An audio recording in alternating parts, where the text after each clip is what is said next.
Paris, samedi 12 décembre 2020.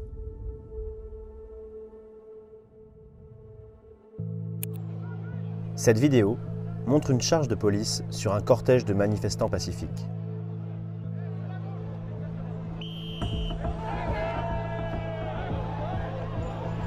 Elle est effectuée de façon soudaine, sans aucune des 3 sommations pourtant réglementaires. Si l'on observe les instants qui la précèdent, rien ne permet de justifier une telle manœuvre. Cette charge illicite est l'une des dizaines effectuées par les forces de l'ordre ce jour-là. En fin de journée, le ministre de l'Intérieur Gérald Darmanin annoncera l'interpellation de 142 personnes, évoquant la présence d'individus ultra-violents. Nous avons collecté des centaines de vidéos prises ce jour-là. En les synchronisant, nous avons ainsi pu observer la manifestation depuis plusieurs points de vue simultanément. L'analyse de ces images contredit formellement la version des autorités. Notre enquête montre comment des dizaines de charges et d'arrestations arbitraires ce jour-là ont provoqué l'insécurité et délibérément porté atteinte au droit de manifester.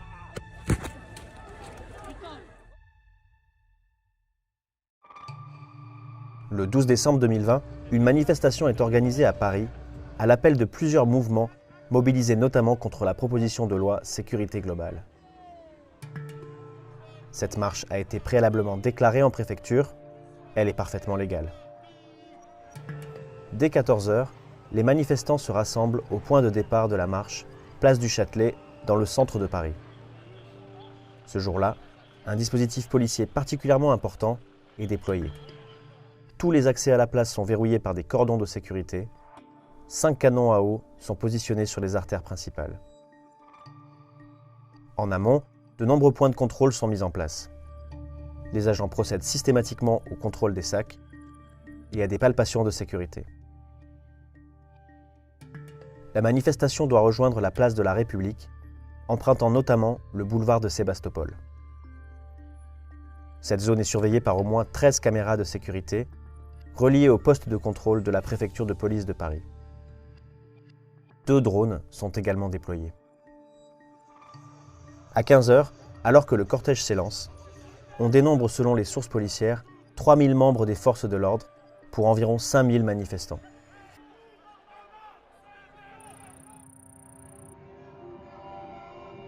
Pendant une dizaine de minutes, le cortège chemine dans le calme. Sur chaque côté de la chaussée, des policiers l'encadrent. Les manifestants entonnent des slogans.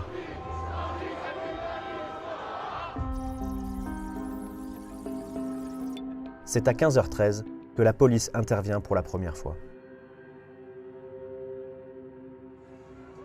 Le cortège est calme et sans raison apparente, un groupe d'une 50aine de policiers s'engouffre sur le boulevard par les 2 côtés de la rue des Lombards. Ils procèdent à plusieurs interpellations. Mais qu'est-ce qui se passe là? Il n'y avait rien. 2 minutes plus tard, les policiers reviennent se positionner à l'angle de la rue des Lombards. Dans le cortège, c'est l'incompréhension. Quelques secondes plus tard, certains entonnent un chant en direction des policiers. Une minute se passe. La tension semble être redescendue dans le cortège. Mais quelques secondes plus tard, le même groupe de policiers charge à nouveau.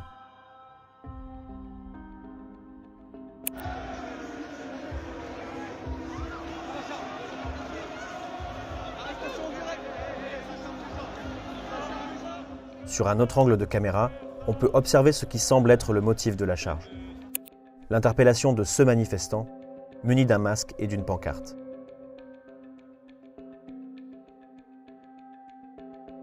Deux agents s'élancent, suivis par le reste de leur groupe.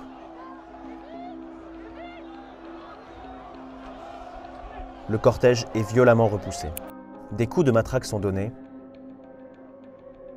Les policiers font aussi usage de gaz lacrymogène. On distingue aussi sur les images l'interpellation d'une femme portant un gilet jaune.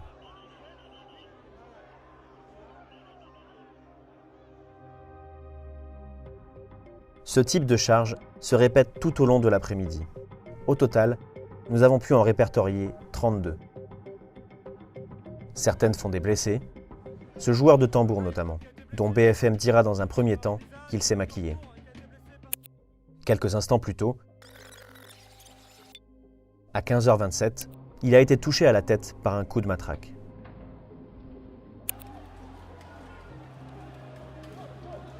Une dizaine de minutes plus tard, à 15h39, à nouveau le cortège est calme, mais encore une fois, sans sommation et sans raison apparente, les policiers chargent.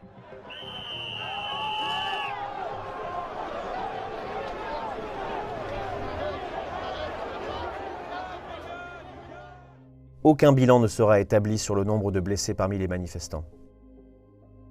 De nombreux street medics, qui effectuent souvent ce décompte, ont eux-mêmes très tôt été interpellés.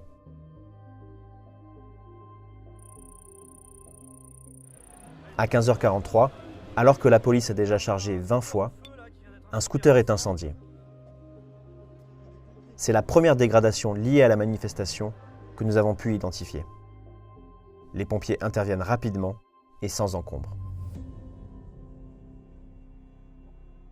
En parallèle de ces événements, les autorités communiquent activement sur les opérations en cours via les réseaux sociaux. À 15h25, la préfecture de police de Paris annonce sur Twitter avoir empêché la constitution d'un groupe de Black Blocs violents et procédé à 50 interpellations. À 15h56, le ministre de l'Intérieur Gérald Darmanin annonce 81 interpellations et évoque la présence d'individus ultra-violents. C'est ce récit des événements qui est repris, notamment sur des chaînes d'information en continu.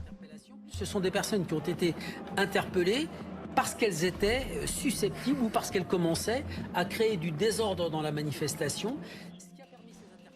En fin de journée, le ministre de l'Intérieur se félicite de la stratégie anti-casseurs mise en place et annonce le chiffre de 142 interpellations. Les éléments réunis par Mediapart montrent que cette communication des autorités est fallacieuse. Sur les 142 personnes interpellées, 18 n'ont même pas été placées en garde à vue. Sur les 124 restantes, dont 19 mineurs, 49 ont bénéficié d'un classement sans suite. Le parquet ne disposait pas d'éléments suffisants pour les poursuivre. 46 autres ont reçu un simple rappel à la loi, c'est-à-dire un classement sans suite accompagné d'un avertissement.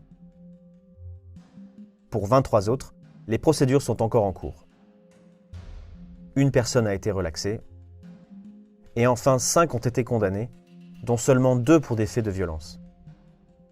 Une pour violence sur personne dépositaire de l'autorité publique, et l'autre pour un jet de canette en direction des forces de l'ordre.